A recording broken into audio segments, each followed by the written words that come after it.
There's not much I can say that has not already been said about this garbage fire of a year. What's good, Internet? My name is Attack Slug, and despite many setbacks, both personally and professionally, I'm still here. And you know what else is still here?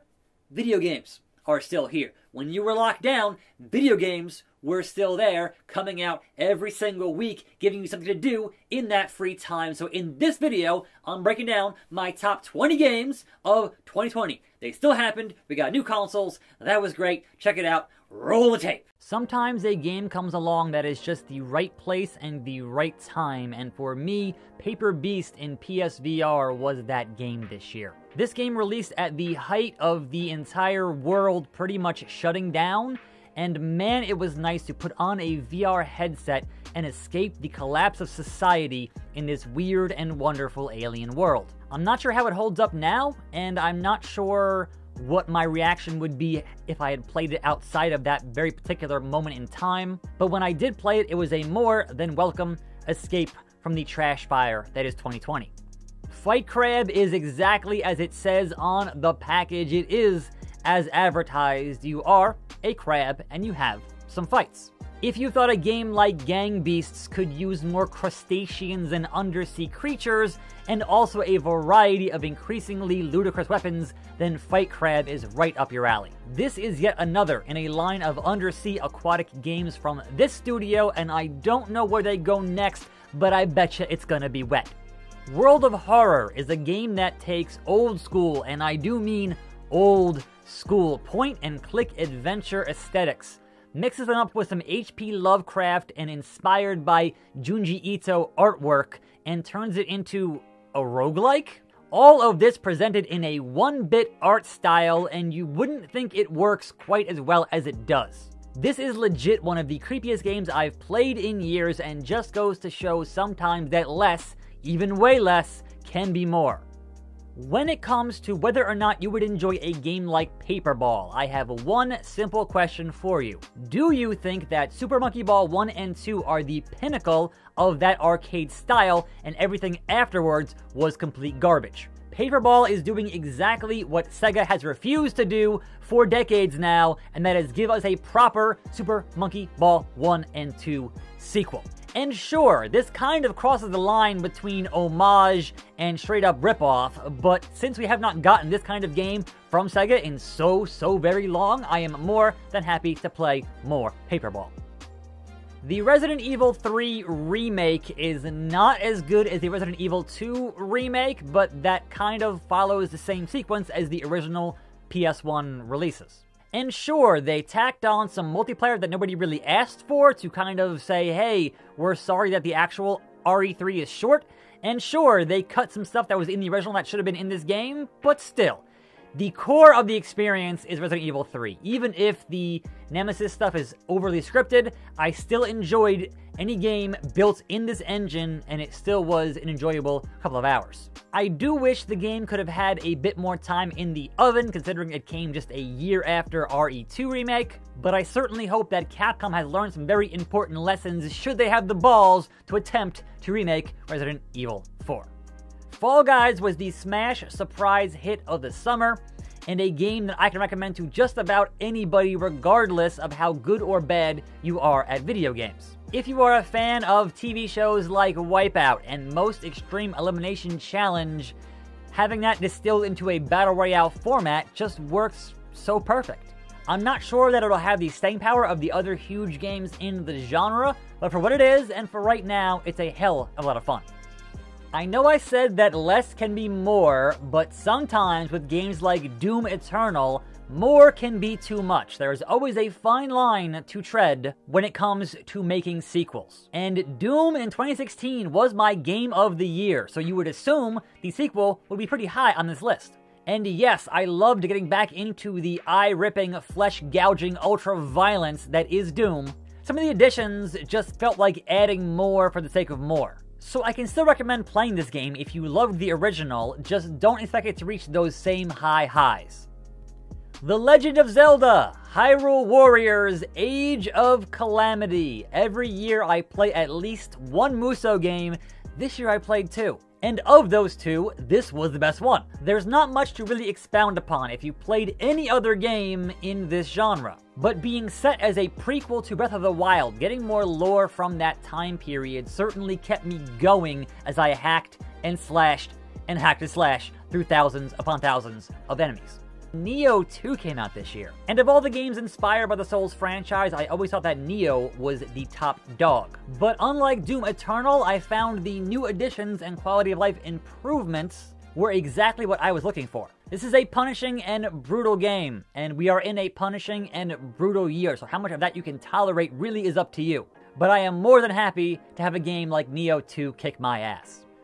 I went into Desperados 3 knowing basically nothing about the game or the genre and came out absolutely loving it. Some of that is due to the fact that the clockwork-like puzzles remind me a whole lot of playing Hitman, and it never stops surprising me just how clever these solutions could be. There's more than one way to skin a cat, there's more than one way to shoot an outlaw, and there's more than one way to toss some coins and distract some folks. The way all these pieces come together as a whole makes Desperado 3 absolutely worth playing this year. Deadly Premonition 2 is a sentimental favorite, but a game that is hard to recommend actually playing through. As much as I love games from Swery65, the technical issues here mar an otherwise interesting sequel to a cult classic game. It does not have the unexpected weirdness of the original game, because at this point you expect it, but it does tend to surprise you in other ways. But more than anything, seeing the conclusion of the Agent York story was very satisfying, and I was glad to have played it, even if playing it was kind of a chore. Sometimes a video game just needs to be a video game, and Astro's Playroom is the purest form of that. It is a PS5 pack-in, it's like 3 hours long, and it tries some stuff, and it is an absolute celebration of the PlayStation brand from the last 26 years. Even ignoring all of the Easter eggs that pay homage to all of these classic games that appear on PlayStation, the actual gameplay here is just fun to play. But considering this is a pseudo-sequel to my 2018 Game of the Year Astrobot Rescue Mission, that is completely unsurprising. It's not even a game you really recommend, because if you have a PS5, it's already on the hard drive. If you don't have a PS5, perhaps get one. I'm not saying get one just to play this, but it is definitely a nice bonus to have, and I can't wait for whatever this team does next.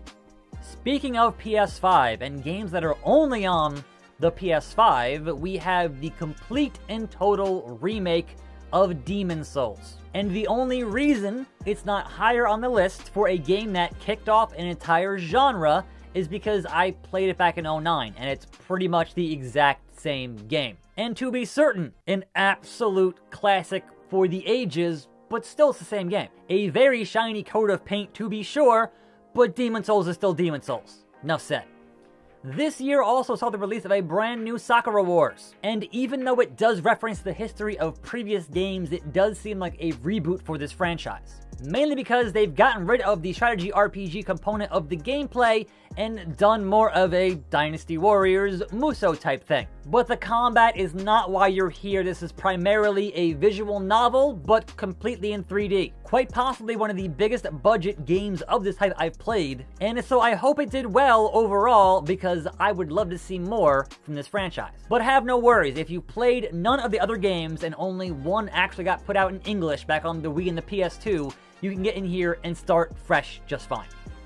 And speaking of starting fresh from a long-running franchise, we have Yakuza Like a Dragon, which is technically Yakuza 7. But have no fear, we have a new main protagonist. We have a new city to explore, even though Kamurocho is in the game.